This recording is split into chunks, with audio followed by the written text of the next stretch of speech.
Isang maganda at mapagpalang araw sa ating lahat mga kababayan, Luzon, Visayas at Mindanao. At sa mga sulok tayo ng ating mundo, sana ay nasa mabuti tayo na kalagayan at walang sakit-sakit ang lahat.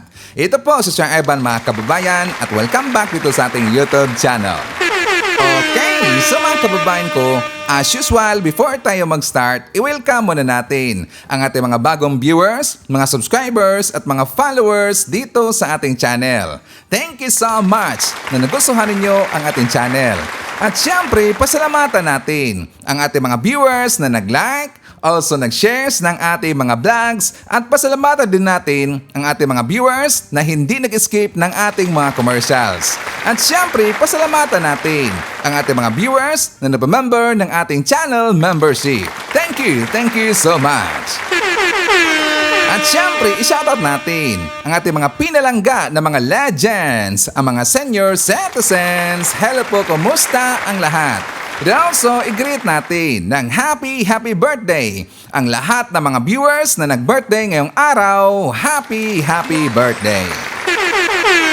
At syempre mga kababayan ko, hindi natin kakalimutan, i-acknowledge natin ang ating top 5 commenters, ang ating mga viewers na may maraming na i-comment dyan sa baba sa ating comment section doon sa ating last vlog. At nandyan sa ating listahan, ang nanguna po si Ma'am Shane Sibal. Meron siyang 52 na mga comments. Nandyan din si Phil Macabato, meron siyang 46 na mga comments. Sam Pagita, meron siyang 33 na mga comments. Nandyan din si Gina G, meron siyang 25 na mga comments. And Joy Manipis, meron siyang 24, lahat na mga comments. Okay, so thank you so much.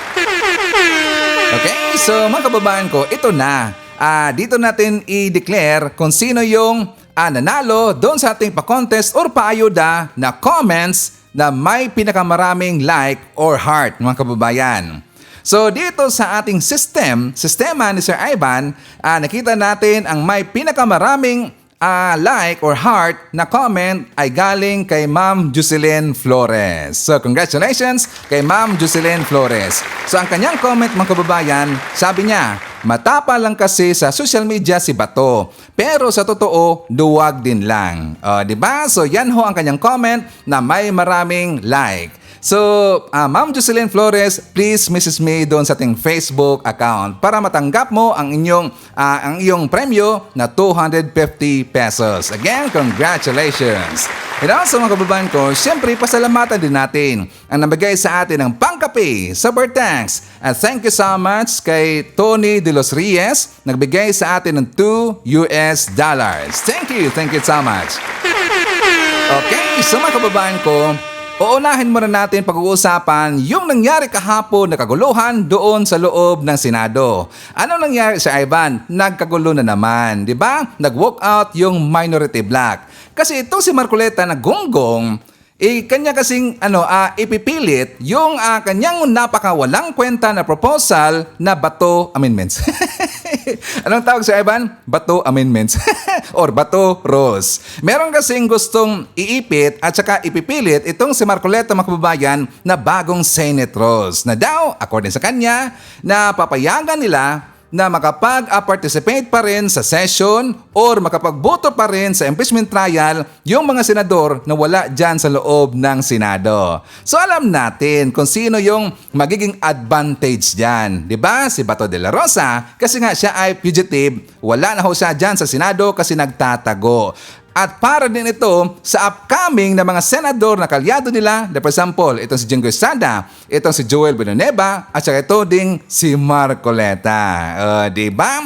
So ipapakita ko muna sa inyo itong nangyari kahapon doon sa loob ng Senado. For more details, let's watch this. We did not constitute the Committee on Rules.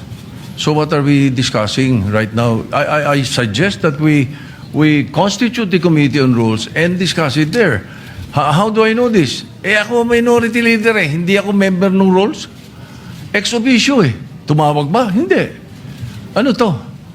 Binabraso? Are we now curtailing my right to speak, Mr. President? Madam Chair, We are can not I answer able to that? ask questions as to why we are amending the rules. We are not able to ask questions as to who they wish, Madam Chair, may I answer? who will benefit from the amendment to the rules. For the Is this kind rule, Mr. information President? of Is the- this rule, Mr. President, for I was Senator about to Bato, who is not recognize here. Senator We would Pangilinan. like to raise these valid questions, Mr. President, before we go into a vote. Inserted in Section 41C para makaboto po kung sino man yung makukulong dahil sa announcement ng SADA Ombudsman na may lalabas na po ang warrant ng ilan sa mga kasama natin, Madam President. That is my question, Madam Madam President. Chair, the gentleman is out of order because his question sa mamadali, bakit, can be discussed in the actual motion. Can be discussed after the motion whether we should take it out. We take offense that bibigyan niya ng ganyang kulay. It's just like us saying, are you afraid if we have the hearing on the blue ribbon on flood control, eh mababanggit ka rin? You do not make that kind of statements here in the Senate because you assume good faith from everyone. That rule hindi mo na-delay. May 11 pa ho yun. So Madam Chair, I move that we divide the House. Pinupunan na tayo eh. Pinagpipilitan nila, naisip-isip siguro nila dahil lumabas sa media na ilalabas na warrant of arrest o para makaboto yung mga yun na makukulong kung sino man yun para makaboto sila o nakakulong man sila. Sir, ano ba dapat yung rules? Ano dapat? Techniques, ano yung dapat na rule natin na?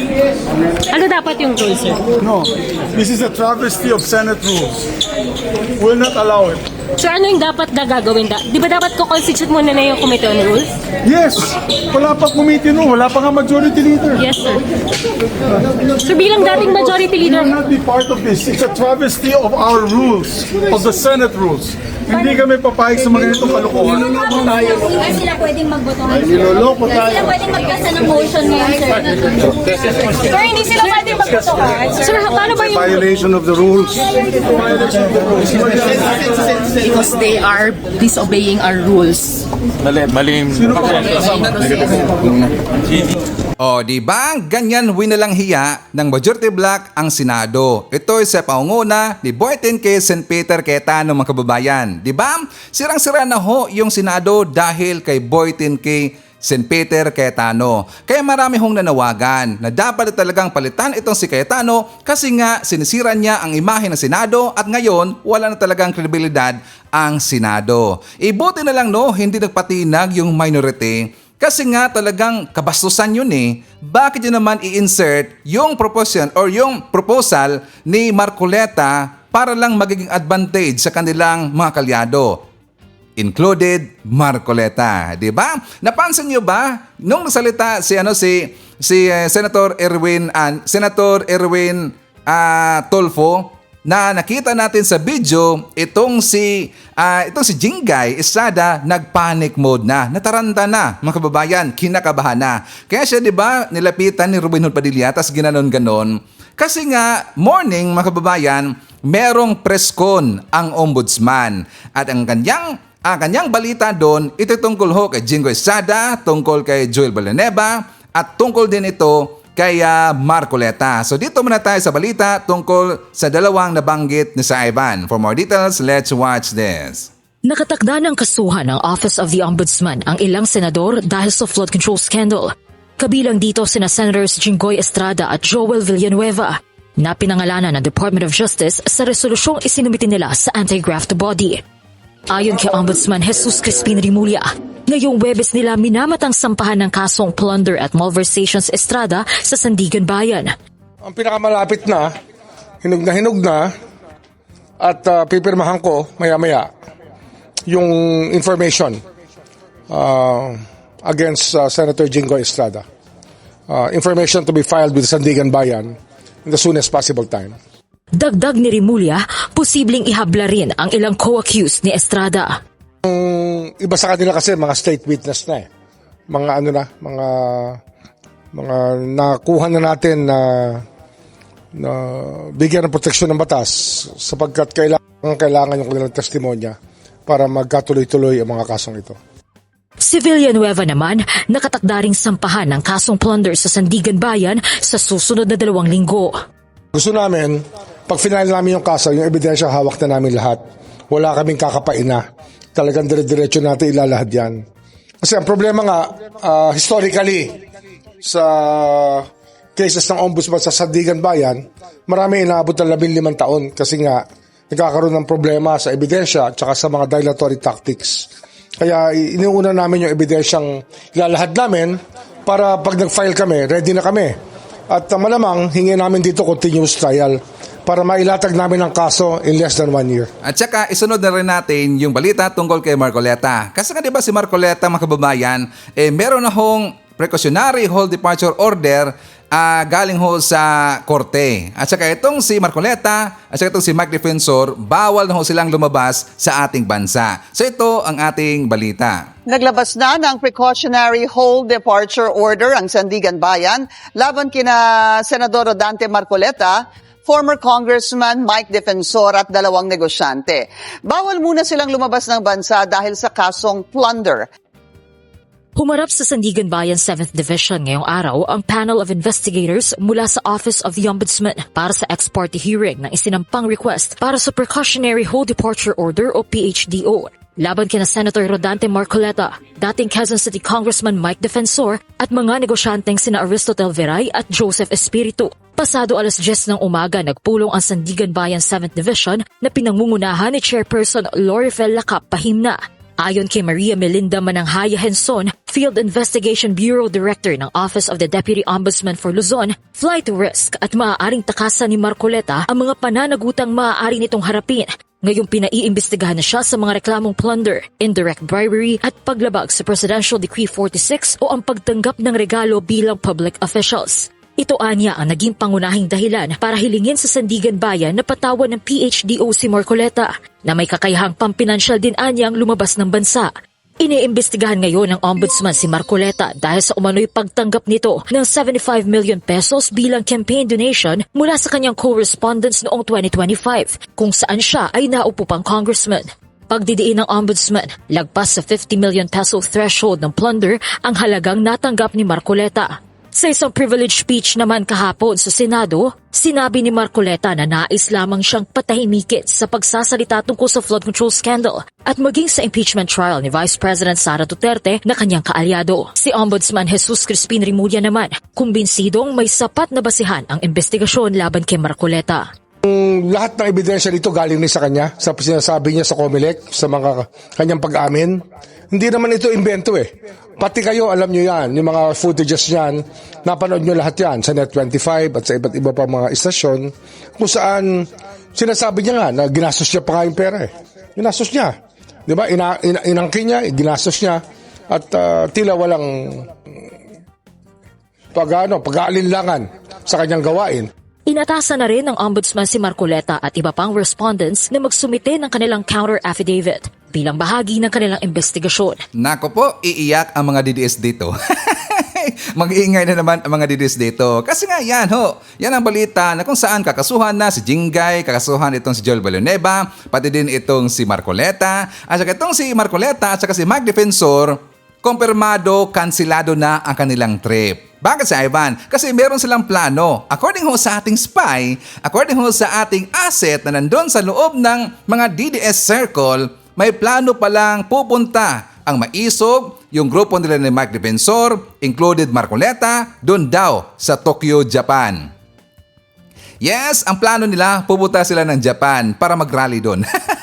At saka para manira na naman kay President PBM, di ba? So ngayon, kapirmado, kansilado kasi hindi sila papayagan na makakalabas ng ibang bansa. So yan ang dahilan kung bakit nataranta si Cayetano at saka yung Tracy Judas. Nataranta sila kaya gusto nilang ipipilit na i-insert yung proposal ni Marcoleta na papayagang makapag-participate or makaboto sa impeachment trial yung mga senador na wala dyan sa loob ng Senado. Papayag ba tayo? Papayag ba tayo mga kababayan na hayaan natin makaboto or makapag-participate yung mga senador na wala dyan sa loob ng Senado? Please comment sa baba, babasahin niyo mamaya ni Sir Ivan. Okay.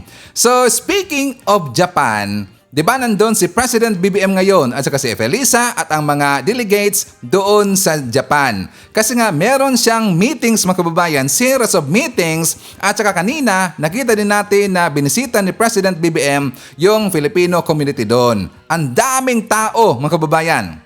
Yes, ang daming tao talaga. Napakabibo. Kung nakita ninyo yung live, napakabibo talaga. Parang nandun pa rin tayo sa sa panahon ng pangangampanya. So, ito ang ibig kong sabihin.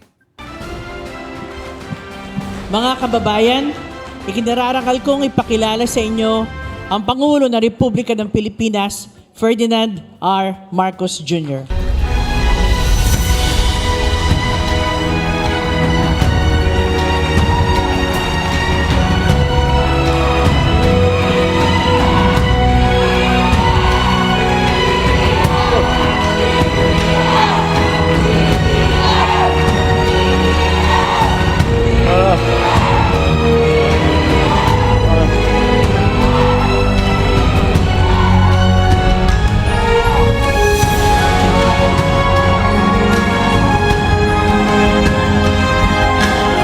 Maraming salamat. Maraming salamat po. Talaga naman, pagka ganyan, mapapadalas ang bisita ko rito sa inyo. Okay. Basta't napaka-init naman po ng salubong. Parang ang init sa Pilipinas ngayon, ganun din ang natanggap kong salubong sa inyo. Maraming salamat. Maraming salamat sa ating Foreign Affairs Secretary Maria Teresa Lazaro at sa kanyang pagpakilala. Ay papakilala ko rin po. Let me introduce some of the members of the cabinet that are here with me dahil marami tayong gagawin at marami tayong kakausapin, hindi lamang sa pamahalaan ng Japan, kung hindi pati na ang mga private sector na sana maging partner natin sa Pilipinas. Andito po, Agricultural Secretary Kiko Laurel Jr., Public Secretary Vince Dizon of the DPWH,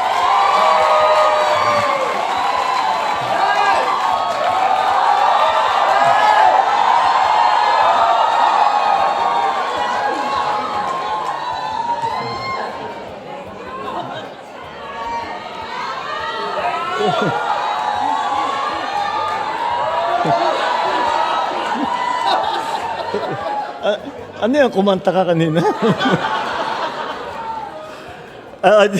Trade and Industry Secretary Chris Roque. Ang ating bagong kalihim ng Department of Tourism, palagay ko marami sa inyo ay may kilala sa kanya. Ang ating Secretary of Tourism, Secretary Maria Bernardita Angara Matay. Dita.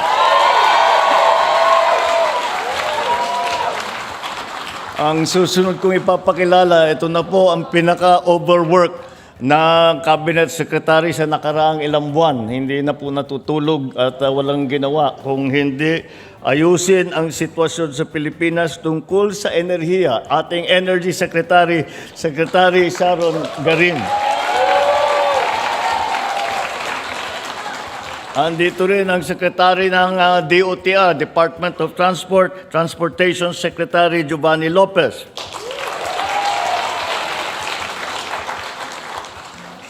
Ang kalihim naman ng Department of Migrant Workers. Ito ang department na ginawa para sa lahat ng mga Pilipino na namumuhay, nagtatrabaho sa ibang bansa. Ang Department of Migrant Workers, Secretary Hans Kakdak.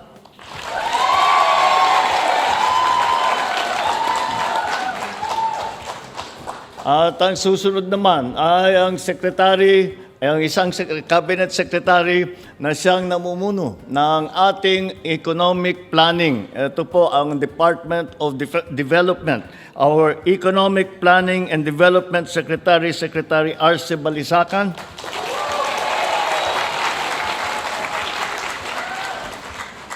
Ang PISO, Communication Secretary, Secretary Dave Gomez.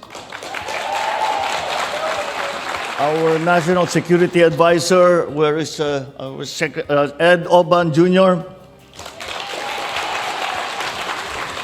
babatiin ko rin siyempre ang ating butihing ambassador na matagal ko na pong kaibigan.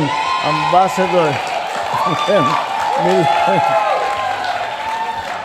Sinama na rin niya yung kanyang better half.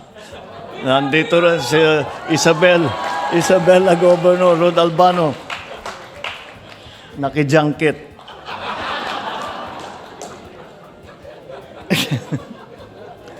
Representative Maria Rachel Arenas. The Overseas Welfare Administration, OWA, Overseas Welfare Administration, PY Kaunan.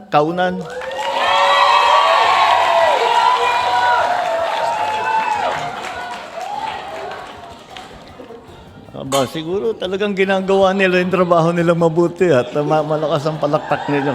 Mabuti yan. It's good to hear. Siyempre, hindi pwedeng makumpleto ang aking mga babatiin.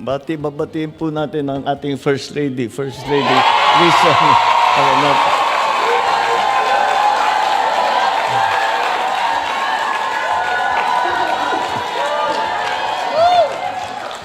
Ang aking mga kasama sa pamahalaan, mga minamahal kong kababayan, magandang gabi po sa inyong lahat. Konbanwa.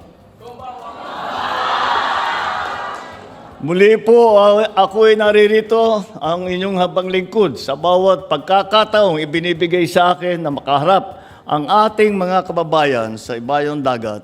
Iisa ang aking nararamdaman. Malalim na pasasalamat at pusong paghanga sa inyo. Paghanga hindi lamang dahil sa inyong sipag at tiyaga, kundi dahil sa tahimik na katatagan na inyong ipinapakita sa araw-araw. Sa mga maagang bumabiyahe, sakay ng mga tren upang pumasok sa trabaho, sa pabrika, sa opisina, paaralan, hotel, ospital, restaurant, construction site, at mga ibang lugar pa. Sa mga pamilyang Pilipino at Hapon na araw-araw ay nagsisilbing tulay ng pagkakaibigan ng ating dalawang bansa. Kaya kayo po ang muka ng Pilipinas dito sa Japan. Ang ating pong muling pagpunta rito ay bilang pagtugon sa paanyaya ng pamahalaan ng Japan para sa isang state visit.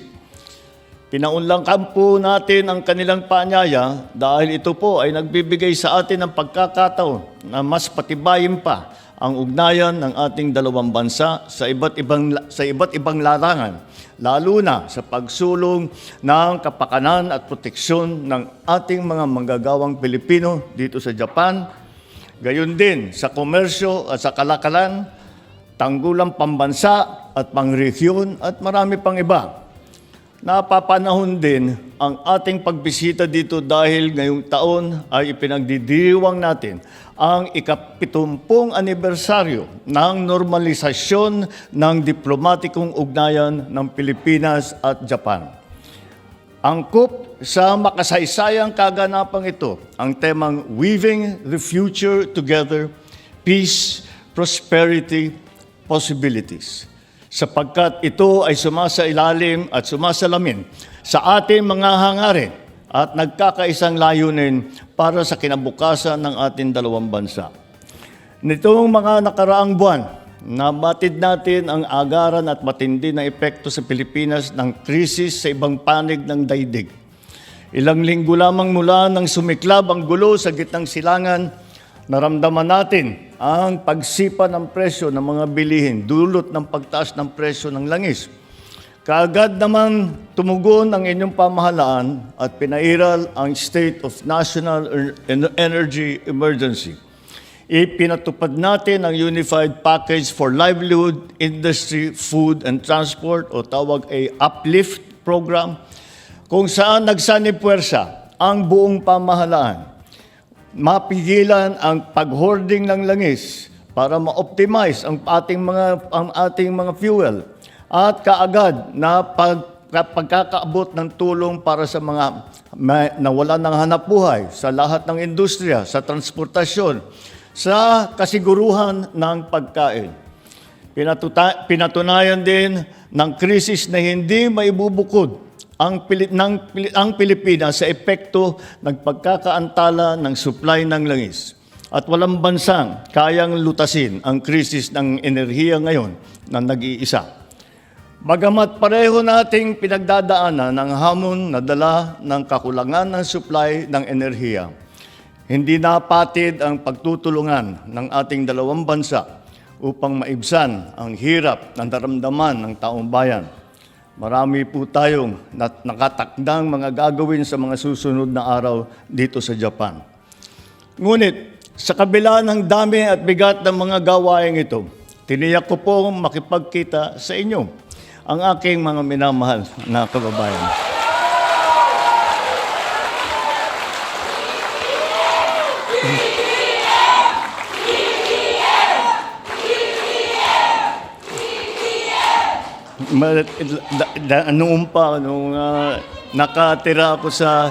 Nung nakatira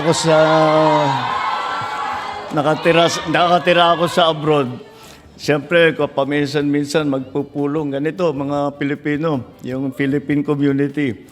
At talagang lagi ko nagsasama lagi ako ng kaibigan na tiga doon. Sinasabi ko, ngayon ka lang makakita ng party na ganito. Ito mga Pilipino, walang tigil ito. Hindi ka makaupo na hindi ka kumakain. Hindi ka pwedeng nakatayo na hindi ka kumakanta o sumasayaw. Kaya naman, nakita naman natin naalala ko ulit yung aming mga meeting at napakasaya ninyo, ang sarap ninyong kasama. So,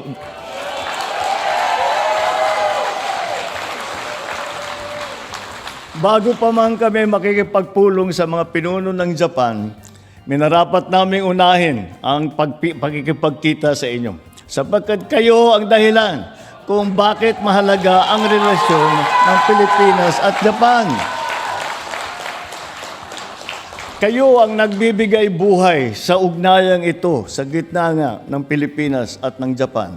Napakahalaga para sa amin na ipabatid sa inyo na ang inyong pamahalaan ay walang tigil at walang sawang nagsisikap upang mapangalagaan ang inyong mga karapatan, kapakanan at kaligtasan habang kayo ay naghahanap buhay sa ibayong dagat. At katulad noong huling beses na ako'y humarap sa inyo, nais kong muling manawagan sa mga kabataan Pilipino na nandito sa Japan. To you, our dear young Filipino citizens living here in Japan, in the midst of the challenges and uncertainties in the world today, I encourage you to take advantage of all the opportunities available to you in this country, and in return, contribute positively to the society that you have taken as your own. It is my fervent hope that you succeed in all your endeavors in your chosen careers, whether it be business, the arts, professional arena, the service sector, or in sports. I urge you to make a good account of yourselves and be proud of your heritage as Filipinos. We all agree that living in Japan requires a delicate balance. Japan is a nation of profound tradition, structure, and etiquette. For us to thrive here, we need to be masters of the art of integration. We must respect the local laws, embrace the culture, and learn the language. However, integration does not mean assimilation. It does not mean forgetting your roots and abandoning who you truly are. Our greatest asset is our unique identity. Let your Filipino heritage emanate from you in your daily interactions while still being mindful of social norms, and watch it enrich your social environment and spheres of influence. You are the torch bearers of the next 70 years of our relations with Japan. Through you, the legacy of the brotherhood and friendship that we have forged will carry on. It is in you that the dreams and aspirations of the past are realized, and the doors to the future are open. It is in you that the discipline and focus of the Japanese are blended with the creativity, the passion, and resilience of the Filipino. The bridges and connections we have built over the decades of our relationship with Japan remain as strong and as steady as ever. As we continue to further strengthen the ties that bind us, we look to you to preserve and enrich these living connections when our time has passed. The future is yours. The peace and prosperity it bears is your inheritance. At sa inyo naman, sa mga magulang at mga nakakatanda sa komunidad, walang hanggang pasasalamat at pagpupugay ang inaalay sa inyo ng inyong pamahalaan. Kinikilala namin ang inyong pagsisikap na patuloy na nagbibigay ng pag-asa sa ating mga kababayan sa Pilipinas at saan man sa mundo. We recognize that it was you who paved the way when Japan was much harder to navigate, for the younger generations now can follow. We are a community of 350,000 Filipinos working and living in Japan, the fourth largest expatriate community in the country. Inaasahan ko na tulad ng mga panahong nagdaan, ang mga Pilipino sa Japan ay mananatiling matagumpay sa kani-kanilang mga napiling larangan. Nagtitiwala ako sa kakayahan ng bawat isa na maging haligi ng inyong mga pamayanan. Inaasahan ko rin na patuloy na magbibigay ng karangalan sa bansa ang ating mga OFW dito sa Japan sa pamamagitan ng pagiging mabuting mamamayan at pagiging masunurin sa mga batas at alituntunin ng bansang ito na itinuturing na ninyong pangalawang tahanan. I am certain that the true value of Filipinos in Japan does not go unnoticed. For decades, our community has thrived and has integrated deeply into the threads of Japanese society. Our character and our culture of caring, pakikipagkapwa-tao, and malasakit are among the hallmarks of what make Filipinos a reassuring and valued presence in communities navigating the challenges of modern life, including isolation and a growing need for human connection. Manatili po tayong tunay na kaibigan ng mga Hapon sa ating mga komunidad at pamayanan nang sa gayon ay maipakita at maipabatid natin sa kanila ang pagiging tunay na Pilipino. Bilang isang bansa at pamayanan, ipaabot at iparamdam natin sa kanila na tayo ay kanilang kabalikat sa pagharap sa mga suliranin at hamon ng ating mga dinadanas. Naniniwala po ako na kung maayos at naaayon sa batas ang ating pamumuhay, patuloy na yayabong at ang pamayanan ng Pilipino dito sa Pilipinas. As our community grows across Japan, from Hokkaido all the way to Okinawa, our strength lies in our firm adherence to our faith and our national identity. Maraming salamat sa inyong lahat. Magandang gabi po sa inyo. Di ba, mga DDS? Akala ko ba wala nang nagmamahal kay President BBM? BBM! BBM! Di ba, tingnan nyo mga kababayan, yung aura, no? Yung parang nasa panahon pa rin tayo ng pangampanya, talagang ma-miss ng mga Pilipino kapag tapos na yung term ni President BBM. Sigurado talaga tayo dyan, di ba? Pero ito mga sinasabi ng mga DDS na wala daw nagawa si President BBM, yan ho ay malaking question mark. Yan ho ay malaking kapiknyusan lang, di ba? So anyways, before tayo mapapatuloy, siyempre i-acknowledge muna natin ang ating mga suki, mga early birds, yung unang nag-comment dyan sa baba sa ating comment section. So nandyan sila si Maricres Hernandez from North Carolina, USA. Nandyan din si M.E. Island Rinon, Julieta Sikiguchi. Nandyan din si GC Kim, Olivia Lupiga Lake, Sadora Inovihas Pambid from Hong Kong. Kasama din natin si Florifigo Mapak, Jocelyn Flores, Tita Open from Toronto, Canada. And hi to Shanae. Kasama din natin si Marcel Lopez, Monets Borromeo from Kuwait, Nestor Putian from Norway, Jenny Howard from Texas, USA. I-shoutout natin si Lorito Katunggal from London, England, Eleanor Hauser from Germany, Seferino Batalya, Phil Macabato from Toronto, Canada, and hi to Eva Malabe. Okay, so mga kababayan ko, makikibalita tayo dito tungkol sa banat ni Yussi Claire Castro doon kay Basti Duterte. Kasi nga diba sabi ni Basti Duterte na bumalik daw yung droga sa Pilipinas nung si President BBM daw yung naupo. Diba yan ang banat niya? Pero yan ho ay nabaliktad. Nabaliktad itong si Baste. Bakit? Kailan ba nawala yung droga? Tas ngayon kung titingnan natin, bakit maraming droga sa Davao City? Ito ang banat ni Yuse Claire. Niresbaka ng Malacanang si Davao City Mayor Baste Duterte matapos masabat ang mahigit 15 milyong pisong shabu sa Davao City. Noong May 14, 2026, meron pong nahuli na sabat na halagang 15.6 million shabu mismo sa Davao City operation. Hindi po ba sakop niya ito? Kaya nga po, bakit sa Davao City ay may nahuhuli kung naging epektibo po yung sinasabi nilang war on drugs? Yan ang sagot ng Malacanang sa akusasyon ni Davao City Mayor Baste Duterte na walang achievement si PBBM at bagkus ay ibinalik pa ang problema ng Pilipinas pagdating sa droga. At kung sino rin daw ang nagbabakasyon, tila sila pa raw ang naghahanap ng ginagawang trabaho ng Pangulo. Hindi raw masisisi ng Malacanang ang mga Duterte kung sila'y bulag at bingi sa anyay pagkilos ni PBBM dahil baka nga raw wala sila sa bansa.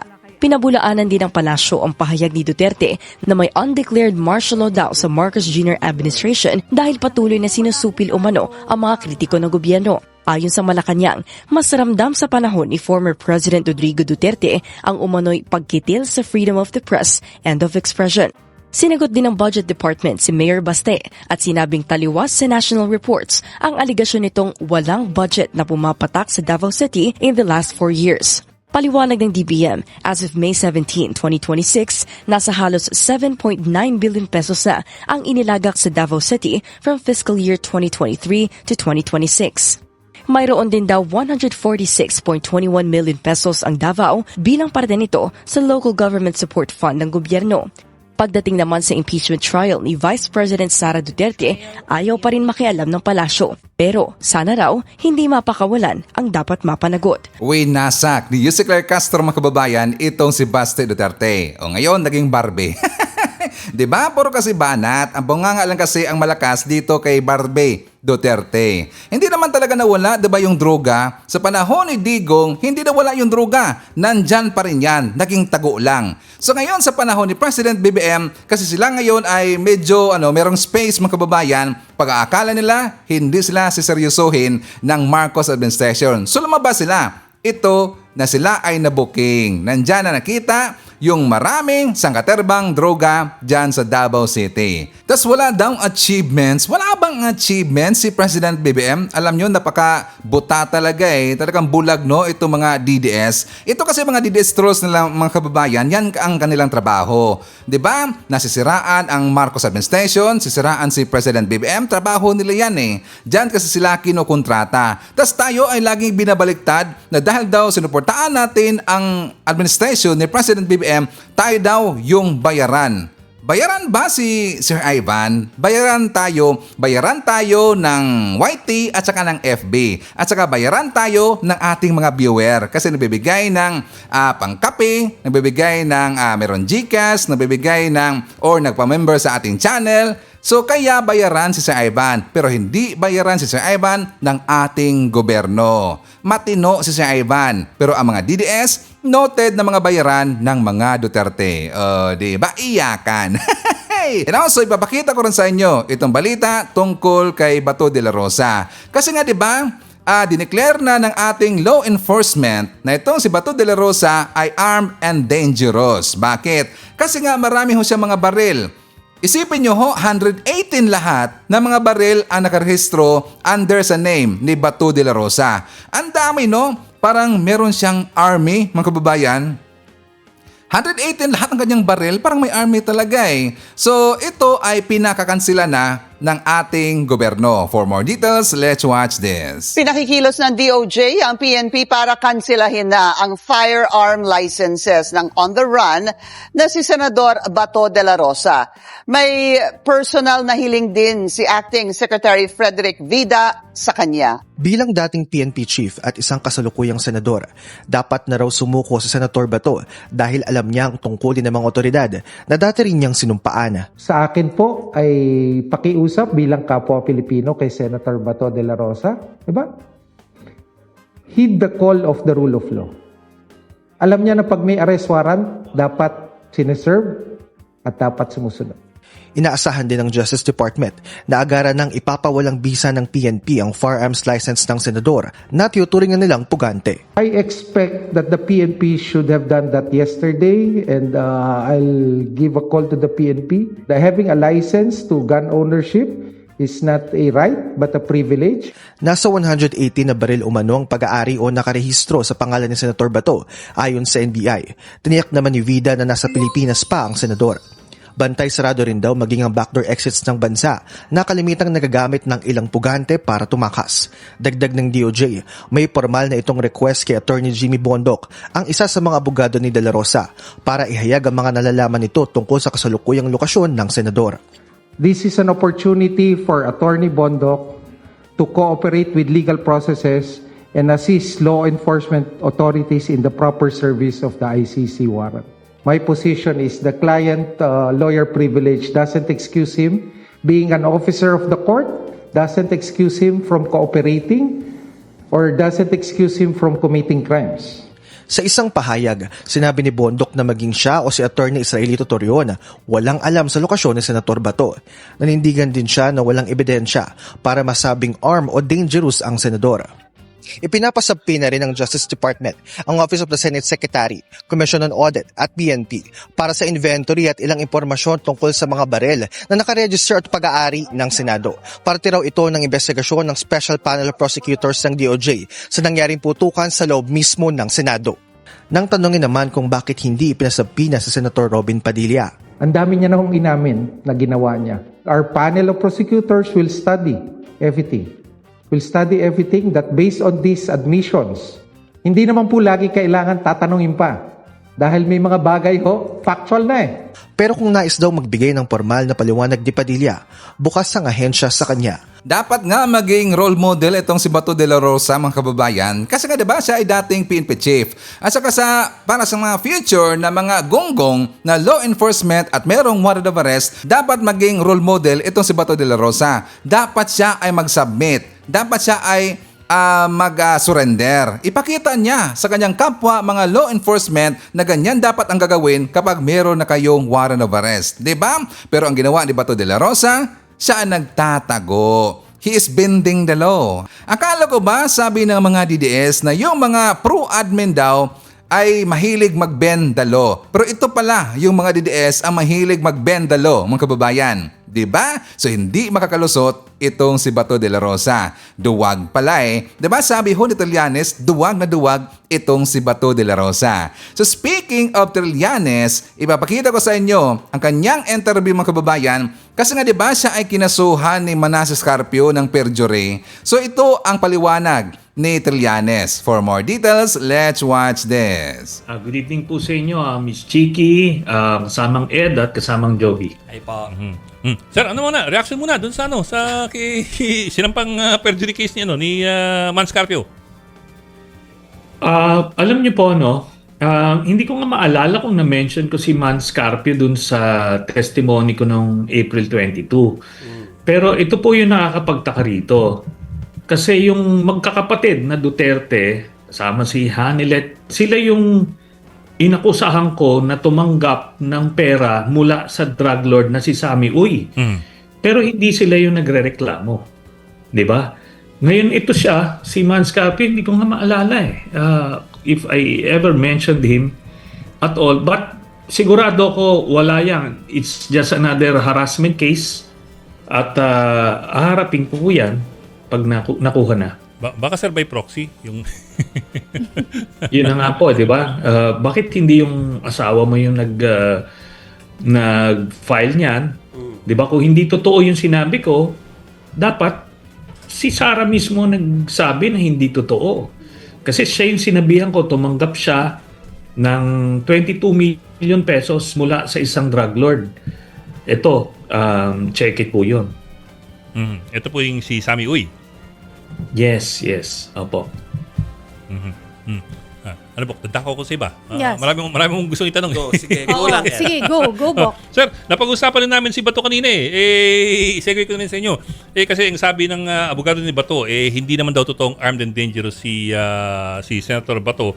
Pero at the same time, napag-alaman namin na 118 ng kanyang licensed firearms. Powerful firearms. And it turns out, upon perusal dun sa dokumento, yung sa listahan ng mga approved firearms for release to Bato, 14 sa kanila in-release itong Marso lamang. March 5 and March 6 of 2026. In other words, these were released 5 months since Bato has been in hiding at hinahanap ng mga otoridad. Approved and released, hindi lang approved, pati released kasi nakalagay sa dokumento, released na What do you think of that? Is that unusual or is that par for the course? Well, ganito po. Since sealed warrant yung nakuha nung November, bigyan na natin ng benefit of the doubt yung mga nag-issue ng license na yan. Pero ngayon, dapat na alam na nila na may valid warrant, dapat ora mismo canceled lahat yung lisensya na yan.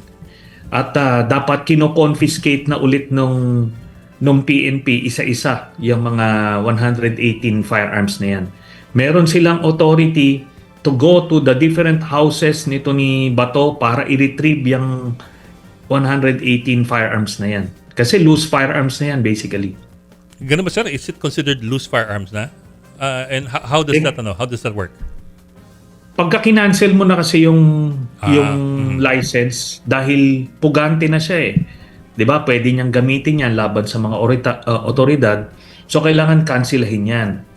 Hindi naman pwedeng pugante siya tapos madaan sa checkpoint. Sasabihin niya, hindi, lisensyado ito mga to. Hindi. Kasama yan dun sa status niya na fugitive na canceled lahat dapat niyan. Tapos by being canceled, technically loose firearms na yan. So pwede nilang puntahan yung mga bahay ni Bato at i-retrieve yung na yan. In fact, that can be a basis for the issuance of search warrants sa iba't ibang mga bahay ni Bato de la Rosa. Pero sir, who does the canceling? Is it the Interior Secretary, the PNP Chief, the FEO Chief? Who is supposed to be in charge of this in deciding, making the decision? Pwedeng yung PNP Chief. Without any orders, motu proprio, niya yan, papakancel niya, utusan niya yung Firearms and Explosives Office na hindi lang cancelahin, kung hindi utusan na i-retrieve yung 118 firearms na yan. At kung kailangan nga nila mag-issue ng search warrant sa mga bahay ni Bato para kuhanin yan, pwede. Maganda nga, ganun ang gawin nila para talagang marami pa silang makikita sa mga vault ni Bato. Doon sa mga bahay nila. Ako po, huling sundot na lang. Ito sir, kasi I raised that question as to whether it was appropriate for PNP to approve 14 additional firearms as late as March of this year. Kasi as early as November of 2025, hinahanap na raw ng administrasyon, including the Interior Secretary, si Bato. I know he disappeared voluntarily. I put that in quotes. Voluntarily kasi nga it's a sealed warrant. Pero at the same time, hindi ba dapat na flag na yan ng administrasyon at ng PNP na teka, in hiding itong isa at hinahanap ng Interior Secretary pero aaprubahan mo ang 14 na panibagong permit na kasama dyan may Galil, may Armalite, may M4 and so on down the line. Ako, I totally agree with you, Ed. Kasi parang alam na nung mga nasa otoridad na nagtatago siya. Alam na nila kahit na hints na merong warrant, 'di ba? Kaso nga kahit bigyan mo na ng benefit of the doubt na hindi nyo alam nung panahon na inisyo nyo yan. Kasi iniisip nila, senador pa rin ito, wala pa naman sila nakikitang warrant per se. Kasi alam mo yung sinasabi ni John Vic na hinahanap niya, hindi naman niya hinahanap eh. Alam na nga nung kapatid niya eh. 'Di ba? Si Ombudsman Boying Rimullas, siya yung nag-leak niya na may warrant. Siya, alam niya na yon na may warrant. Pero hindi niya ibinaba doon sa ahensya niya na hanapin. 'Di ba? Kaya nga nalusutan eh. Tapos ito na nga nung Lunes, anong Miyerkules last week, kausap na nga niya eh. 'Di ba? Kausap niya eh. Hindi man lang siya nag-iwan ng detail o protection ng kanitong detail para kahit saan ka pumunta, hindi ka magagalaw. Pero double purpose yun para malalaman din kung saan ka pupunta. Wala nga siyang ginawang ganun eh. So kaya ako naiintindihan ko kung ganun ka-incompetent yung DILG secretary, naiintindihan ko yung subordinate offices, subordinate units na hindi makakarating sa kanila yung ganung pagbaba. Go, Chiki. Yes, Senator, good evening. Si Chiki Yes. Verhel po ito. Actually, napag-usapan na rin yung warrant.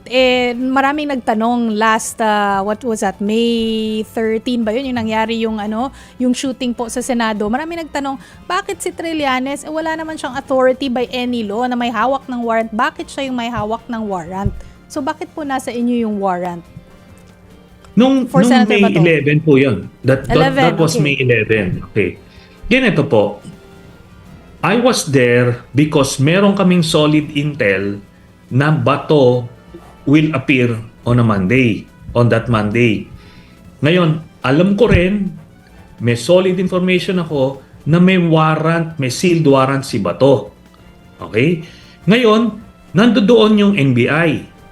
Mas nauna dumating yung NBI. I think the day before pa lang, nandoon na sila. Sila may hawak ng warrant. Ngayon, nung tumakbo na nga si Bato doon sa session hall, nag-appear ako doon sa may session hall, tinatanong nung media, bakit aarestuhin si Bato? Sabi ko, aarestuhin si Bato ng NBI dahil meron ng ICC warrant. Sabi niya, Sir, meron ba kayong kopya? Anong pruweba nyo na merong ICC warrant? So hiniram ko ngayon yung kopya ng NBI ng warrant para ipakita dun sa media. That's how it went. I was not there to serve the warrant of arrest kay Bato. It was the NBI who was there to serve the warrant. Kaso andun sila sa tabi ko, hindi naman sila kilala ng mga media. Alam niyo, dun sa Senate media, nagkagulo na sila doon. Yeah. Andun sila sa tabi ko eh.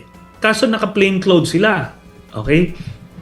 Ngayon, di tinatanong, bakit aarestuhin si Bato? Nga naman, pagka hindi nalaman ng media anong basis, parang lalabas nga nito, parang political persecution lang. O parang magic lang, walang basis, aarestuhin mo si Bato. Sa kaya doon ko, hiniram ko yung kopya ng NBI at yun yung pinakita ko sa publiko. I was explaining that to the media, hoping that they would articulate it that way. Kaso syempre, alam nyo naman doon, may mga bagong dumarating at yung iba hindi naman naririnig yung mga una kong statement. Kaya paulit-ulit niya ako doon. Ito po ang kopya ng ICC warrant. Hiningi nila ay sabi na, Sir, i-flash nyo, ganon. Tapos ang reporting na nila sa iba't ibang istasyon nila na ako yung nagsiserve. So ganun po yung miscommunication on. But right from the get-go, dun sa mga unang reporter na nagtanong na nandoon ako, sinabi ko, I was there dahil hinamon ako ni Bato.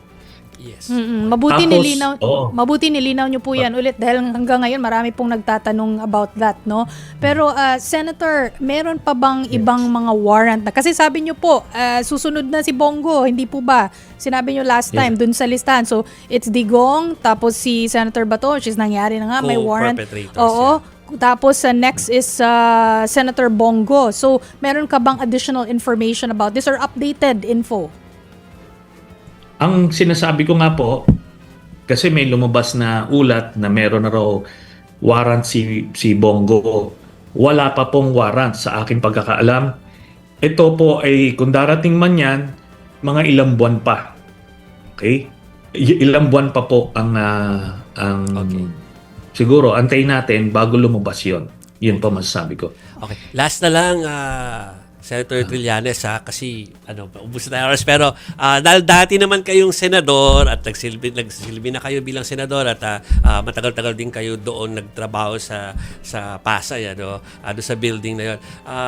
Di ko alam kung napanood niyo yung kanina pero hinga ko sana kayo ng reaksyon na yung ganong klaseng diskurso ay nangyayari sa floor. Yun na nga po, no? Ito, sasabihin ko na nga po na simula po nung pumasok yung mga Duterte senators, talagang binalahura nila, hindi lang itong Senado 'di ba? Sanay kasi sila na yung buong democratic institutions binabalahura. Nung pumasok sila diyan simula nung 2019, ganun na. Pababa na ng pababa yung standard kasi nasanay sila kay Digong. Palaging walang nag-freeze. Sayang. Kapit. Nag-freeze ng tuluyan. Anything goes. Ayan. Kaya ganyan na po ang narating natin. Yes. Sorry, Senator, medyo naputol yung yung last two sentences nyo pero to wrap it up, ano po yung punto nyo doon sa mga nasaksihan ninyo? Ang rason kung bakit bumababa na ang kalidad ng Senado ngayon ay dahil doon sa mga Duterte senators. Alam nyo, binaba nila yung standard. Kita nyo, sa kampanya pa lang, sinimulan ni Duterte na yung 3 to 6 months, tatanggalin niya yung crime, corruption, illegal drugs. Tapos nagsinungaling. Diba? Si Cayetano, ano yung sinabi niya? Pag binoto nyo daw si Cayetano, bibigyan niya kayo ng tagsa 10,000 bawat isa. Kumbaga, lokohan na si Marcoleta, sinabi niya, pagka binoto siya, bababa niya yung bill ng inyong kuryente. Kumbaga, lokohan Kaya ngayon, andyan sila ngayon sa Senado. What do you expect from them? Di ba talagang, puro fake news, puro panloloko. Kaya, sana, darating yung panahon na mapalitan at mawala na yung mga ganyang klase mga senador. Okay, sayang. May isa pa sana akong tanong. Pwede ba? Isa na lang. Senator Trillanes. 49 pa lang.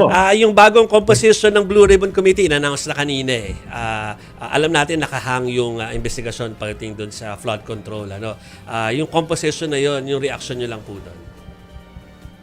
Wala na po tayong magagawa kasi ang composition ng Senado is bali 19 yan 19 members tapos 2 ex officio o 3 ex officio members. Parang isa lang ang senador na hindi member dyan technically. Pero ang questionable lang doon, I have no problem with Senator Pia being there, chairman. Pero itong si Jinggoy Estrada ay tayo na una na nga tayong gumastos. Opo. Sorry, si Jinggoy po yung vice chairman. Yun po ang questionable doon. Siya yung maraming kaso, di ho ba? May mga members nga na nadawit na doon sa mga unang parte ng investigasyon. Okay, ako pasensya na kayo nagkakaroon ng mga sapaw-sapaw na audio, Senator. Pero thank you for joining us ngayong gabi po. Thank you, sir. Maraming salamat po. Maraming salamat, Sen. Okay, so kasama din natin, nandyan sila si Zaida Taha from Riyadh, Saudi Arabia, Shirley Risman, Apolonio Nocido, Abing Sulit. Shoutout natin si Benji and Dolly Sumailo from Molino 4, Bacoor, Cavite. Hi to Ashen, Erma Apostol, Hina Makabuhay from Laguna. Nandyan din si Boy Prescon Musang from Leyte, Estrella Ramos, Sharon Capillas, Romeo from Lancaster, California. Kasama din natin si Serini Zirain Reliera, Jovina Naidia. Nandyan din si Sedi Praxi, Freddy de Guzman, Sosi Reyes, Fernando Ambas. Hi to Lita Arboleda. At nandyan din si Richard Ogay. Okay, so mga kababayan ko, ipapakita ko sa inyo ang vlog na to. For more details, let's watch this. Magandang araw sa inyo lahat. Actually, nagtataka ako Magandang araw pa ba?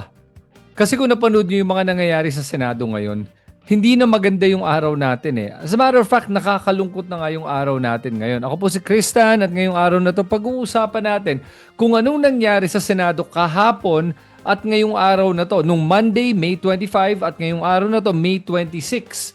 At pag-uusapan natin itong mga drama, sigawan, walkout, at basically yung comedy show na to, circus na to na Senado, na mismo ang Senado at mga senador, sinasabi na nga nila, nagmumukha ng circus ngayon, itong Senado natin. Kaya, pag-usapan natin kasi to, kasi ang problema, maraming mga sinasabi, maraming mga chismis, maraming pagmamarites na nangyayari sa loob ng Senado. Hindi na kagalang-galang ang ating Senado ngayon. Kaya magandang araw sa inyo lahat, magandang gabi, kahit na medyo parang ironic ngayon sabihin ko yon. At welcomein ko muna yung ating mga viewers ngayon. Sina Dali, salamat Dali. Si Hangout ni Apo, hello po Chris. Kay Danny, Manang Imy's diversion tactic, yes, true. And then, be-breakdown natin yung sinabi ni Imy Marcos ha. Pero I'm not going to play the whole video kasi medyo marami-rami yun. At saka nakaka-stress talaga pag pinapakinggan mo yung mga ganito eh. At ayoko sayangin yung oras nyo. Kaya gagawin natin dito, pag-uusapan natin yung mga issue pero hindi natin kailangan panoorin. Gusto yung panoorin, dyan naman sa internet, kahit sa Senate, the Senate YouTube channel, lalabas naman yun eh. So, sa mga viewers natin, welcome kay Glenda from Norway. Hello Chris, I just want to say thank you for fighting for what is right. Please run in the future. I'm sure you would help out a lot of people in our government. Alam mo, pinag-iisipan ko na ngayon sa totoo lang eh. It's not something I want to do kasi nga, mahirap ang trabaho ng maging parte ng gobyerno. Pero na-realize ko talaga, kailangan natin mag-participate sa ating gobyerno para makatulong ayusin ang gobyerno natin. Kasi kung hindi, yung mga walang kwenta lang ang tatakbo, yung mga walang kwenta lang ang papasok sa gobyerno at wala na mangyayari. Kaya kailangan din tayo pumasok, sumabak at tumulong para ayusin ang ating gobyerno. So, yes, it's something I'm considering. Alam mo guys, kaya mahirap itong decision sa akin kasi I'm pretty much retired. I'm just enjoying life right now. At nakikita ko lang talaga itong bansa natin at yung ating mga politiko at paano sila magpatakbo at kumilos at manggago ng ating mga kababayan. Kaya ako ginagawa itong bagay na to para makatulong, magbigay linaw sa mga issue natin. Kaya ang pagtatakbo ng gobyerno ay hindi biro at hindi ito isang bagay na mabilis at talagang sakripisyo to. Kaya kailangan ko ito pag-isipan. Okay? So, bago tayo mag-umpisa guys, gigreet ko lang muna yung ating mga viewers. Kasi as usual, marami po tayo from all over the world. O yan, banggitin ko lang ha. So, eto sabi ni, tuloy-tuloy yung chat box. Sorry, si Emma from Japan, nandito. Tapos, good evening sa mga iba't ibang viewers. Si Luis from Singapore. And from La Union, si Sunny Florendo, watching from Brunei.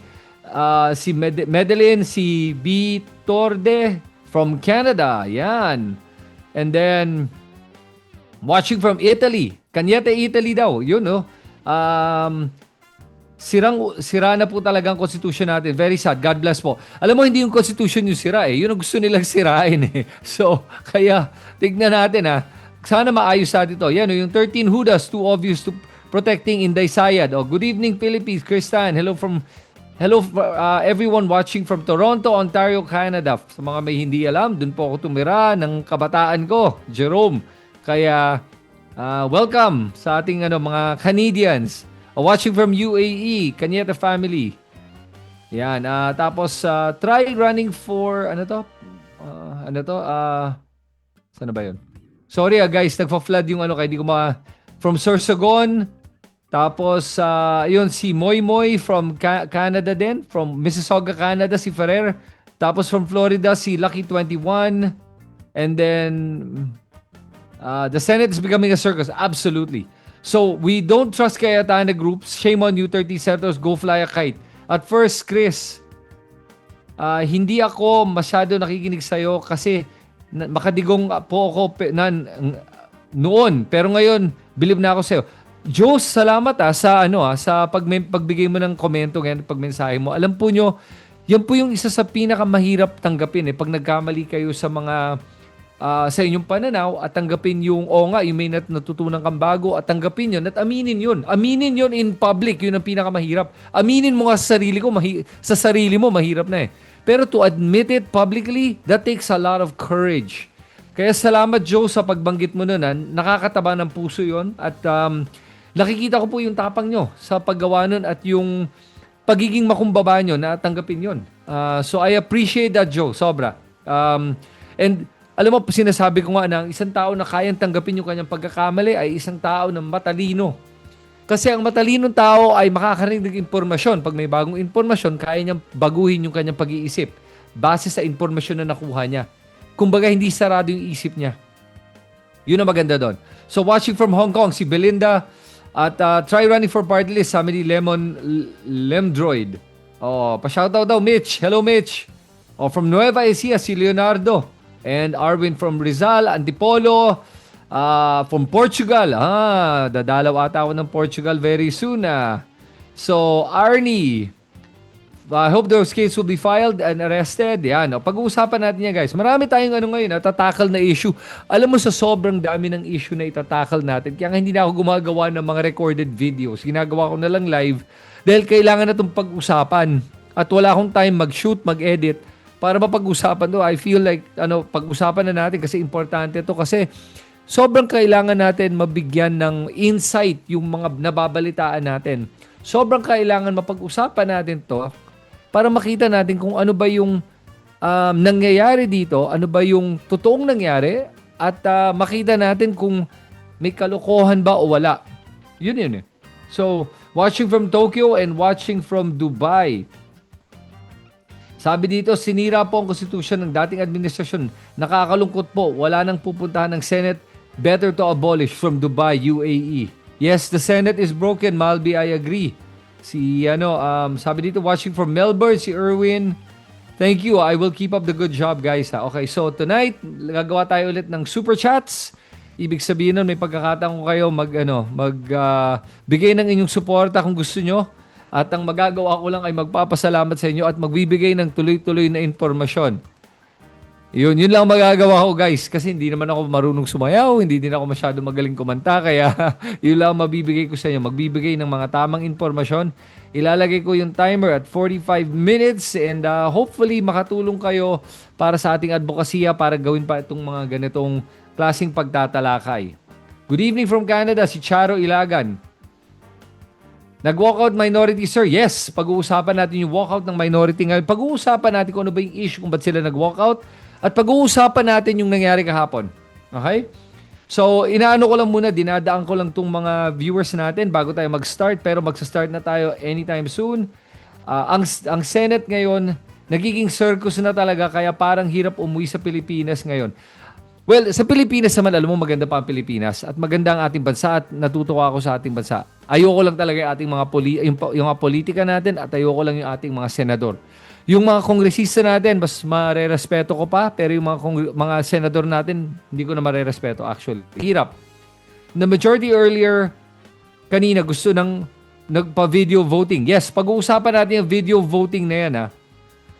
Sabi naman dito, sinuportahan ko din naman minsan ang RRD, si Rodrigo Duterte, Roa Duterte, pero nang madami ng nadamay ng mga mamamayan tapos wala namang nakulong na malalaking tao sa likod ng mga kabalaghan ng nag-change na ang mind ko. Si Glenda. Salamat Glenda. Again, na-appreciate ko yung mga ganyang komento. Hola Chris, looking forward to meeting you here soon. Walang kwenta ang Senado, ganyan ang pamamalakad ng mayorya ngayon. God bless. Kay Inday. Hello Inday. Excelsior, salamat Yan. Euros pa, perfect for my upcoming Euro trip. Ay, hindi ko lang pwede sabihin sa inyo guys kailan ako pupuntang Europe kasi alam mo naman, mahirap na pero basta makikita ko ang aking mga kababayan dyan sa Europe very soon. Okay? So what does Duterte have with Aimee that she is a puppet to do their dirty work? Ferrer, pag-uusapan din natin yan. In fairness, Chris, our country is nice naman eh. We are just plundered badly. Totoo lang yan. Alam mo, sabihin sa'yo kung gaano kalala ang plundering ng ating bansa. Mayaman ng Pilipinas, matagal na natin sinasabi yun. Ang problema, pinaplunder ang ating bansa. Alam mo yung mga inutang nung panahon, nung huling administrasyon at nung administrasyon na to, 1 trillion a year up to 2 trillion a year ang binabaraw nilang pera, hinihiram na pera. Tapos ang problema dito, ay nilalagay lang nila sa kanilang mga bulsa. Kaya hindi na pupunta sa mga tamang infrastruktura, hindi na pupunta sa mga tamang proyekto, kaya hindi umuunlad ang Pilipinas. Yumayaman lang ang mga politiko, pero naghihirap tayong lahat at tumataas ang bilihin dahil sa korupsyon. Yun. So alam mo, walang problema naman kung may inflation eh. Basta may productivity, nakakakuha ng trabaho ang tao, tumataas ang mga sahod, okay lang yun eh. Pero problema, hindi. Yumayaman lang ang mga politiko habang nagkaka-inflation dahil sa paghihirap ng pera na hindi pumapasok sa infrastruktura. Yun lang yun. Sabi, previous admin and the new Senate majority, they're all above the law. Very sad. Ang batas para lang sa kanila, hindi para sa bayan. Absolutely agree. From Cañete family, Dubai, UAE. What will happen to the impeachment ngayon kung ganyan ang mga senador? Pag-uusapan natin yun, guys, ha. Plus, Robin is my idol. Patay tayo siya. Naku po. Oo. At dagdag pa si Robin Idol. Naku po. Ayan na ibig ko sabihin. Sorry. Pangit lang yung translation ng Google eh. Okay. Here we go, guys. Umpisa na natin to, ha. Okay, hinga lang muna ako bago tayo mag-umpisa kasi alam mo naman medyo nakaka-stress talagang pakinggan itong mga ganitong usapan. Okay. Okay, here we go. Nagmarites si Amy Marcos. Ang tanong ko sa inyong lahat, si Amy Marcos ba ay senador o chismosa lang o marites lang? Dahil nung isang araw, nagpalabas siya ng video na sinasabi niyang expose ng mga alam daw niyang nangyayari sa loob ng gobyerno. Pero ang problema sa mga sinabi niya ay itong mga video na pinalabas niya. Nung napanood ko at para sa akin, kinukwento ko na sa inyo para hindi masayang ang oras nyo, ay pagmamarites lamang. Itong expose ni Amy Marcos ay na-expose bilang kalokohan, bilang hausyaw according to Tulfo, bilang isang circus according to Migs Zubiri. Sila na nagsabi, Tulfo as a newscaster, broadcaster, sinasabi niya, hindi po ito ang expose. At si Tulfo ay expert ng mga expose. Marami na siyang na-expose ng mga kalokohan na nangyayari, hindi lang sa gobyerno, pero din kahit sa mga iba't ibang mga pribadong mga negosyo. At meron siyang karapatan sabihin na how siya itong ginawa ni Amy Marcos. Ngayon, pag-usapan natin punto por punto itong mga sinabi ni Amy Marcos o yung mga pinalabas niya sa video niya. Kasi pag pinanood mo to, ito lang masasabi ko sa inyo tungkol sa video ni Amy Marcos. Yung video na yan, ay naalala ko lang, tulad yan, nung isang expose na binanggit nung isang so-called media channel na punong-puno ng mani. Okay? Yung ginawa ng channel na to ay sinabi niyang meron daw siyang expose na magpapatunay sa korupsyon ng mga Romualdoses. At anong nangyari nung napanood ko yung 1 hour and 40 minutes, nagsayang ako ng oras. Nakakainis kasi hindi na mababalik yung oras na yon. Pinanood ko yon dahil gusto ko talagang makita yung expose. Gusto ko makita yung ebidensya. At anong nakita ko? Wala. Mga cut clips, edited clips from other news media outlets, yung mga totoong media outlets. Andun pa nga ako, meron akong special feature dun eh. Na napakita pa ako, ginamit pa yung aking mga videos nang walang paalam sa akin. Para ano? Magmarites. Yan po yung naalala ko nung nakita ko itong video na pinalabas ni Amy Marcos. Kaya kung kayo napanood nyo, kayo mismo alam nyo eh. Pagmamarites at babanggitin ko yung mga ilang rason kung bakit pagmamarites at ano ba yung punto ni Amy Marcos sa pagpapakita ng video na to. Pinakita nyo to sa Senado by the way. Michael, salamat sa inyong donasyon, sa super chats, and for all the others yung mga nasa Japan, lahat yan, salamat patuloy lang yan, na-appreciate ko talaga yan. Okay, here we go. So unang-una, ang pinalabas si Amy Marcos na expose na video na pinalabas niya sa Senado. Elias, I'm going to make my comments about the walkout today. So, yan ang next topic natin pagkatapos muna na itong kay Amy Marcos. Okay? So, hang in there. Okay. Ito yung kay Amy Marcos Unang-una, inaakusa niya na meron daw grand conspiracy yung executive department, yung mga ibang parte ng minority ng Senado, yung solid minority, 11 natin, At yung mga ibang kongresista daw at private sector daw, kasama daw yung mga troll farm at mga media outlets. Kumbaga lahat. Lahat daw involved dito. May grand conspiracy para magkaroon ng no-L. At hindi Pasko yung pinag-uusapan natin dito. Pinag-uusapan natin dito yung senaryo na no elections. At sinasabi ni Amy Marcos na gagawin daw nila yan sa paraan ng pagkakaroon ng constitutional change through what they call a CONAS. Okay, o Constituent Assembly. Para palitan daw ang 1987 Constitution. Ang bihira talaga eh. Yan pa lang.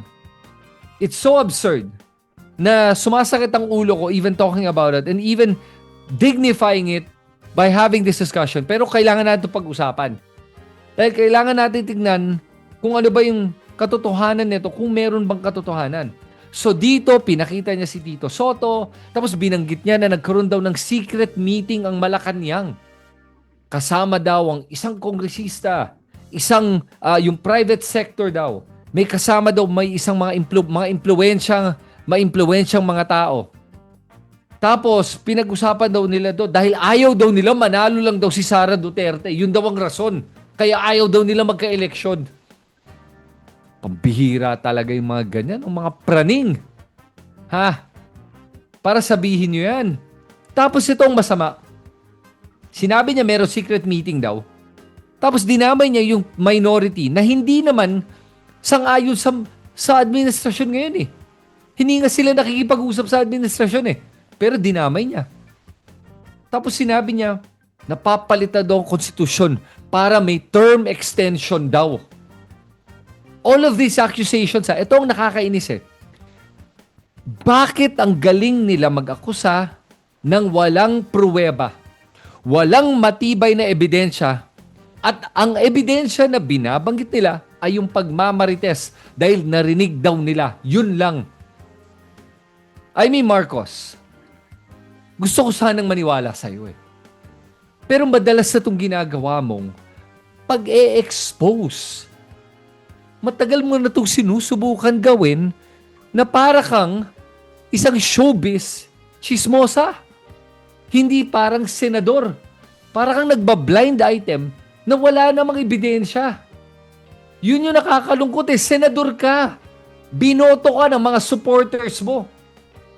At sa ginagawa mong to, pati supporters mo, ginagago mo.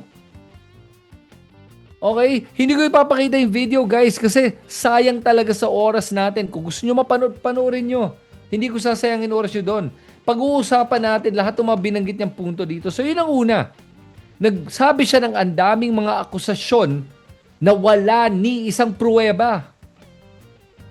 Tapos sasabihin niya, gusto daw ipataas yung age na kung saan pwede maging presidente, dapat 50 years old daw. Para daw hindi makatakbo si Sara Duterte. Pero, in that very same video, a second later, sinabi din na gusto daw pababain to 35 para daw makatakbo si Vico Soto. Ano ba talaga? Pick one. Kumbaga para kayo nagsha-shotgun eh. Lahat na lang ng mga conspiracy theories yun, nilalabas nyo lang para lang may masabi. Mema. Para mema lang. So, ito yun. Tapos ito yung sinabi Sabi daw, kaya daw ang INC daw ay against dito. Wala namang may gusto ng charter change eh. Wala. Konting-konti lang. So parang pinapalabas mo dito, no? By doing this, you're grandstanding lang, Amy. Gusto mo lang mapag-usapan at eto, welcome. Napag-usapan ka na. I hope you're happy. Ito yung gusto mo, pag-usapan natin to. Sige, pag-usapan nga natin to. Napakagaling talaga to ni Amy. Naalala nyo nung huling rally ng INC? Yung sinubukan niyang magsabi nung, yan, yung kapatid ko, kawawa naman siya. Ganyan ko sa hoping na bumaliktad ang military. Ganun kaliit ang tingin ni Amy Marcos sa ating mga military officers. Natatalikuran nila ang kanilang tungkulin at mandato laban sa na bantayan at protektahan ng konstitusyon. Tingin mo gagawin nila yan dahil nagbibigay ka, nagsasabi ka ng mga akusasyon? Hindi po ganun kagago ang ating military. Ang kanilang loyalty ay sa konstitusyon natin, hindi kahit sa sinong makapangyarihan. Naniniwala ako doon. May tiwala ako sa military natin. Kaya huwag tayo maggagaguhan dito na susubukan niyo itong mga ginagawa niya. Ito na naman, ginagawa niya. Ilang beses niya ito ginawa eh. O ngayon, next, sabi niya dito. Sabi niya na yung nangyari, no? So, binanggit na niya yun. Tapos sa speech niya, sinabi niya na wala daw bayag ang Blue, sa video pala, sinabi niya wala daw bayag ang Blue Ribbon Committee. Sabi niya mga sindikato, tapos mga troll farms, mainstream media, corruption. Handali lang. Pag pinakinggan mo yung mga words na sinabi ko, troll farms, corruption, sindikato, ang naiisip nyo ba ay ang minority black? Ang naiisip nyo ba ay mga Lacson, Tito Soto, Riza Ontiveros, pag sinasabi yon? Sinong naiisip nyo pag sinabi nating sindikato? Pag sinabi nating walang bayag ang Blue Ribbon Committee? Pag sinabi nating corruption? Pag sinabi nating troll farms? Sinong naiisip natin? Sino? Ako naiisip ko pag sinabi mo walang bayag ang Blue Ribbon Committee? Marcoleta. Yun ang naisip ko. Hindi si Lacson. Dahil si Lacson, balls of steel. Matapang si Lacson. Maharap siya. Kaya para sabihin nila yun, sabihin natin troll farms, sabihin natin korupsyon at sindikato. Ang naalala ko lang at naisip ko ang mga Duterte. Dahil ang mga Duterte ang tunay na sindikato ng ating bansa. Criminal syndicate po yung pamilyang yan at kanilang mga kaalyado. Yan ang katotohanan. Troll farms. Sino ba talagang may troll farms? Ang mga Duterte. Kaya nakakatawa, talaga itong ginagawang pagka-gaslight ni Amy Marcos na palabasin na ang troll farm ay galing sa oposisyon. Talaga? Alam naman ng buong Pilipinas na ang totoong may paid troll farms at pinakamalalaking troll farms ay ang Duterte. Mga Duterte, mga kampo nila. Nabuking na nga di ba? Nung sa Senate hearing, na nalaman na nga natin yung mga troll farms na nag-training daw sa China, all expenses paid. Para sirain ang ating bansa. Warakin ang ating mga kababayan at ang ating bayan. Na tinraidor ng ating bayan para sa China. Yan ang mga troll farms. Aminado. Okay? Yan ang talagang troll farms. Kaya nakakatawang sabihin niya to. Tapos corruption? Sige nga. Tignan mo yung majority black, yung Judas 13 na yan. Tignan mo yung mga tao nandiyan dyan. Gumawa ako ng isang video tungkol dito na pinakita na natin kung ano yung mga kaso na sangkot itong mga Judas 13 na to. Tapos sasabihin mo, corrupt yung mga nasa minority. Sino bang may mga kaso, Amy Marcos? Yung mga kaalyado mo o yung mga kalaban mo? Sino ba ang talagang may mga korupsyon? Kaya napakagago talaga yung pagbanggit mo na sabihin mo na etong mga to ay may korupsyon. Sino binabanggit mo? Kung mismo mga kaalyado mo ay nalagay sa Blue Ribbon Committee report ng korupsyon at may iba dyan, masasampahan na nga ng kaso. Tapos sasabihin mo na korupsyon sa minority, pambihira talaga. Gaguhan yan O tapos, sabi niya dito, dapat daw maging makatao tayo. Aba, ang galing naman ni Amy Marcos sabihin makatao. Amy Marcos, kayo ba po ay makatao? Kasi para sa akin, di po kayo makatao. Makabayan ba kayo? Kasi para sa akin, hindi. Dahil mukhang isa lang ang pinoprotektahan nyo. At mukhang para sa akin, makaduterte kayo. Yan po ang ibig sabihin ng pagiging panatiko. Kasi po, isang tao at isang grupo ang pinoprotektahan nyo imbis ang ating bansa, imbis ang ating bayan, tapos sasabihin mo, maging makatao. Ang tawag po dyan ay hipokrito. Dahil kung pinoprotektahan lang yung isang tao, isang pamilya, hindi po yan pagiging makatao, pagiging makaduterte po tawag dyan. Kaya nakakaya itong mga ganito eh. Okay, so ito naman. Sabi ni Amy Marcos, at meron nga dyan, pinakita sa video niya, itong si Lito Banayaw.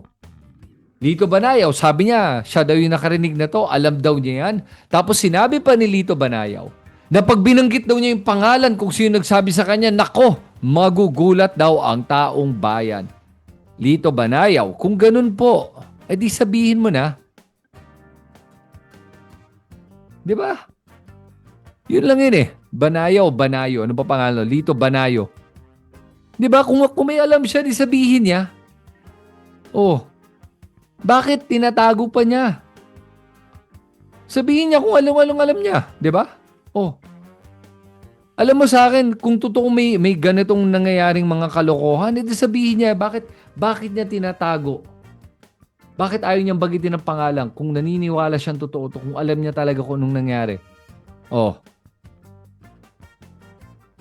Alam po niyo itong si Lito Banayo, no? Campaign strategist to. Matagal na itong dumalakad sa mundo ng politika. Oh, dati nag-ano siya. Sa mga iba't ibang administrasyon. Sumali na yan. Tumulong na yan sa mga iba't ibang administrasyon. Tapos sa mga operations sa loob ng administrasyon. Every administration, dumaan na siya.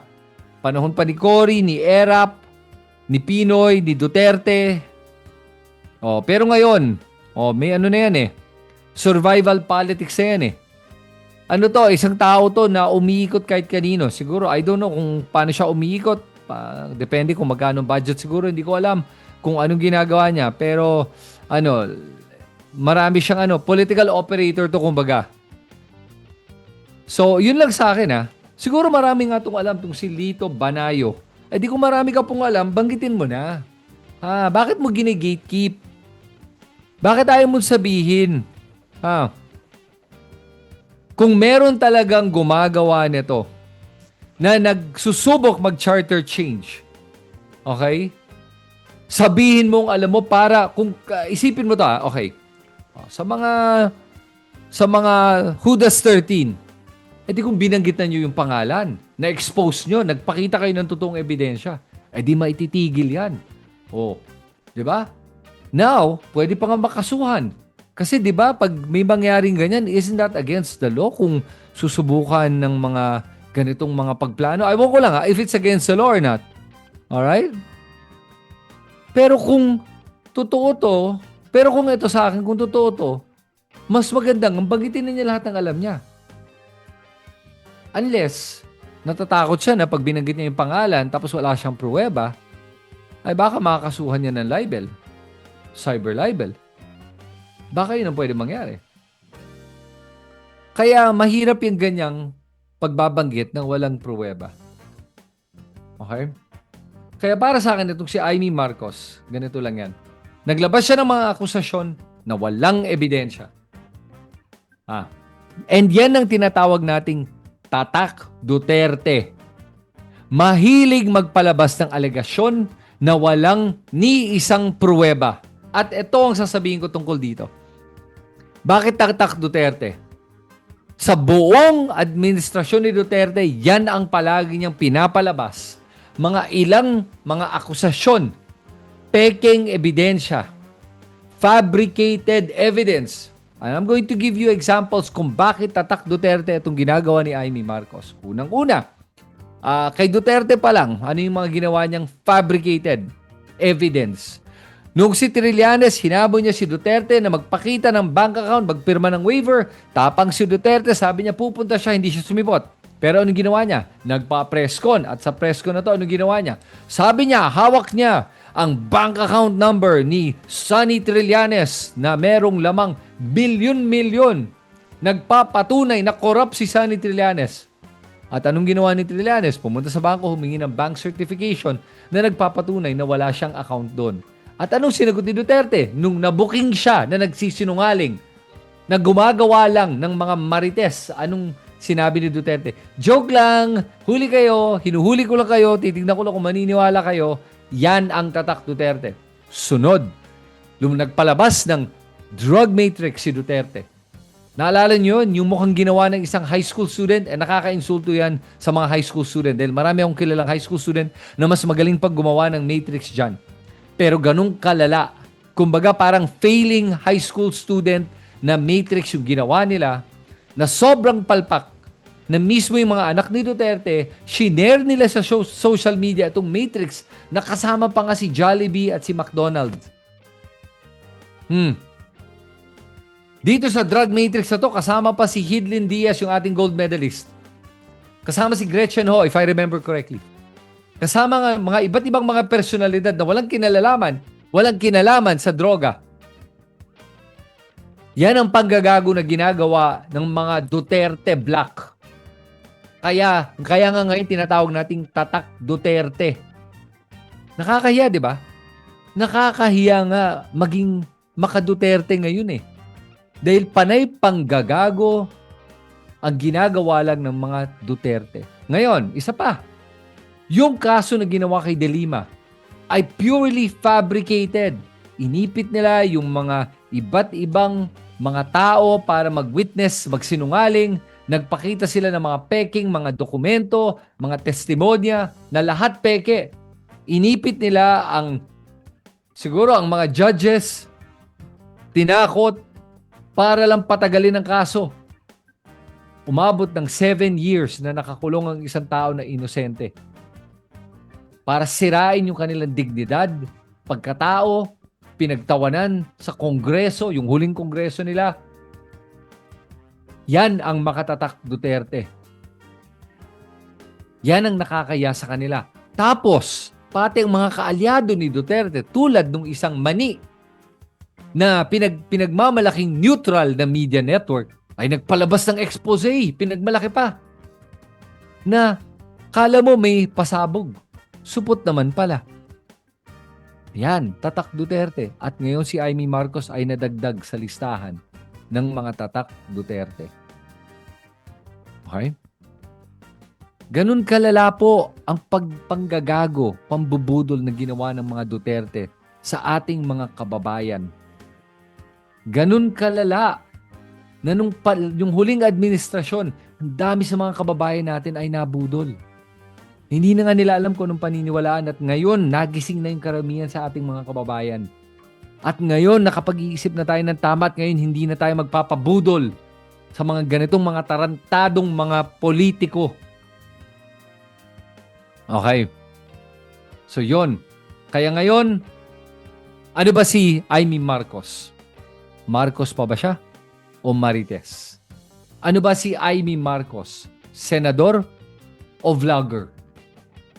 Or troll? O chismosa lamang? Pick one. Any one of those.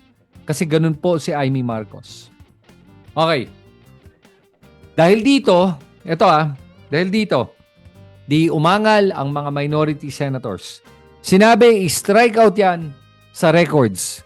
Kasi pambubudol yan, panggagago lang yan. At anong ginawa ni Amy Marcos?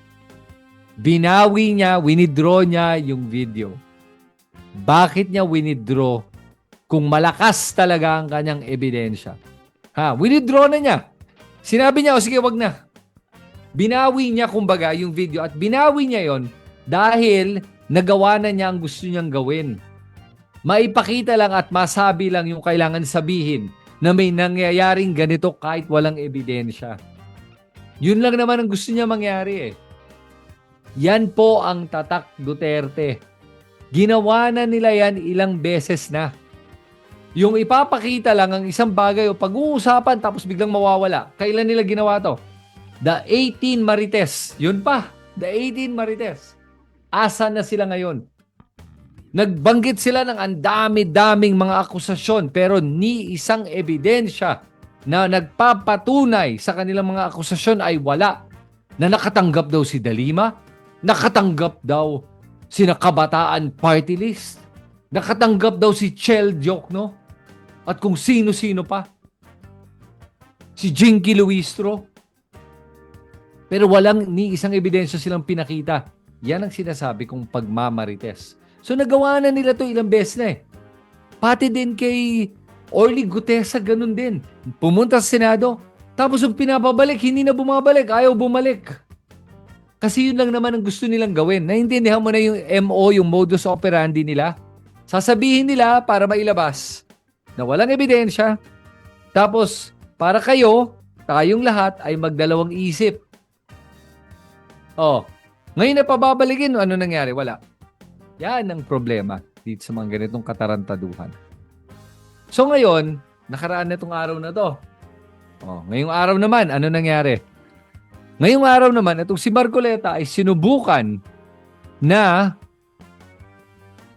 magkaroon ng online voting. At ito pong online voting na to ay problematic. Dahil ginagawa nila to para kasi gusto nila na si Bato de la Rosa ay makapagboto sa mga iba't ibang issue sa Senado at iba't ibang bagay at pati na rin yung impeachment. Pero bawal po to. Hindi po pwede ang online voting. Ang online voting ay ginagawa lang po tuwing may national emergency. Wala po tayong national emergency at ginagawa lang nila to for political convenience. At this is a dangerous precedent pag nangyari to. Dahil alalahanin natin si Bato de la Rosa ay isang pugante. Kaya siya hindi po mapasok sa Senado ngayon at papayagan mo ang isang pugante na bumoto online na wala naman doon para lang maging politically convenient o para makadagdag sa mga boto nyo na pangangailangan nyo. Kaya pumalag ang minority natin. Ang ating minority senators ay pumalag at si Riza Ontiveros ay pumalag. At ito ang papanorin natin yung mga iba't ibang mga exchanges sila para lang makita nyo ito Kaya nakakainis talaga itong mga ganito pangyayari Actually, nakakapikon pero ito, panoorin natin to guys. Dali pakita ko to sa inyo. Ito yung nangyaring exchange ni na Marcoleta at ni Riza Ontiveros nagsigawan sila Nagtalo sila Ito yung ito na yung Tapos hindi lang sila nagtalo. Nag-walk out yung ating mga yung minority 11 natin. Kasi wala nang dignidad tong ating Senado ngayon itong majority 13, tong Judas 13, wala nang dignidad. Panggagago na ginagawa nila na binabalot nila sa pagiging neutral daw nila. Ang galing talaga gamitin yung term na yan na neutral Kahit na alam mo naman na hindi naman talaga sila makabayan o makatao at maka-Duterte lang naman sila Never have they ever exhibited neutrality. Kaya ang hirap paniwalaan Okay, so nandyan din kasama natin si Macy Pida, Joyce Wells, Aurora Jose, hi to Percy Shalana, Bentor Vicky, Leonardo Manansala, kasama din natin si Ella, Timeline in these last days. Hi to Zenny Tabien, Reynald Villamor, Lucina Satori, Gloria Marquez, Elmira Yolbrecht, and hi to Bao Hernandez. Okay, so mga kababayan ko, yan ang ating manakalap na mga balita ngayong araw. Kung nakaabot ka po sa portion na to, sana nakapag-like na ho tayo. Libre po ang mag-share. Libre din ang mag-subscribe. Again, maraming salamat sa mga viewers na hindi nag-skip ng ating mga commercials. Thank you so much. At before natin tatapusin ang ating programa ngayong araw, sana sabayan nyo sa Sir Ivan para sa ating live messaging prayer. Amang makapangyarihan, kami po ay lumalapit sa inyong banal na presensya upang hingin ang inyong gabay, awa at pagpapala para sa bawat Pilipino. Naway pagkalooban ninyo kami ng kalakasan, pagkakaisa, mabuting kalusugan at kapayapaan sa gitna ng mga pagsubok na aming kinakaharap araw-araw. Patuloy ninyo pong ingatan at protektahan si Pangulong Ferdinand Bongbong Marcos Jr. sa kanyang pamumuno sa ating bayan. Bigyan ninyo siya ng malinaw na pag-iisip, matatag na puso at karunungan upang magampanan niya ng maayos ang kanyang tungkulin para sa sambayanang Pilipino. Ilayo ninyo siya at ang kanyang pamilya sa anumang kapahamakan at masasamang balak na way manaig ang katotohanan, pagmamahalan at pag-asa sa ating bansa. Idinadalangin ko ito sa pangalan ng ating Panginoong Jesucristo. Amen. So maraming salamat mga kababayan, and I hope to see you again on my next video.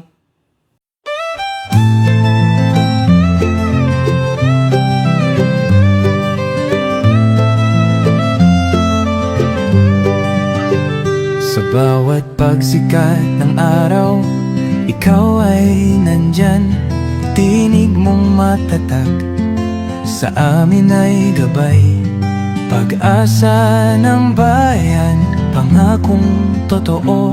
BBM, isa kang totoong tao. Sa mahirap at api, ika'y sumusuporta. Tapat mong paglilingkod, lahat kami nakakita sa iyong pamumuno. Bayan ay umaangat, bagong Pilipinas, pangarap ay tapat. Ikaw ang aming BBM, Pangulong matapat. Sa puso ng masa, inaangat ating watawan. Sa hirap at ginhawa, ika'y kasama. Pilipinas ay babangon, dahil ikaw ang pag-asa. Mula Luzon, Visayas hanggang Mindanao, boses mo'y umaabot, dala ay pag-ahon. Magtulungan, magkaisa, sabi mo sa lahat, para sa bayan, ikaw ang aming alamat. Ang pangarap mong bansa, taas noo masagana, manggagawa't magsasaka, binigyang halaga.